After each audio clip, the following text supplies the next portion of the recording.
বুক এবং কাঁধ এবং হাতের যে গোছা আছে সেটা, কনুই টনুই, এগুলা সব, এমনকি মাথার চুল, এগুলা সবগুলা কিন্তু ঢাকতে হবে। আমাদের অনেক মহিলারা আছেন, অনেক মা বোনরা আছেন, মা চাচিরা আছেন, যারা দেখা যায় এখনো আপনার শাড়ি পরে নামাজ পড়েন, তার উপরে কোনো ওড়না পড়েন না।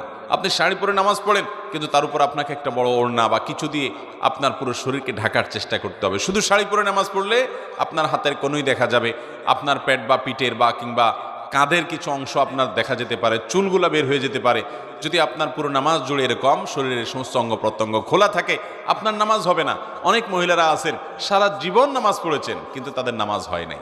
অতএব আমাদেরকে মনে রাখতে হবে, মাথা থেকে পা পর্যন্ত মহিলারা নামাজের জন্য পুরো শরীরকে ঢেকে নামাজ পড়বেন, এটি তাদের জন্য ফরজ। এটি না হলে তার ফরজ তরক হবে, নামাজই হবে না। বিধায় এই তিনটি সাবধানতা নামাজের ব্যাপারে আমাদের বোনদেরকে আমি বিশেষভাবে করলাম। আর যারা বয়সে অনেক তরুণী আছেন,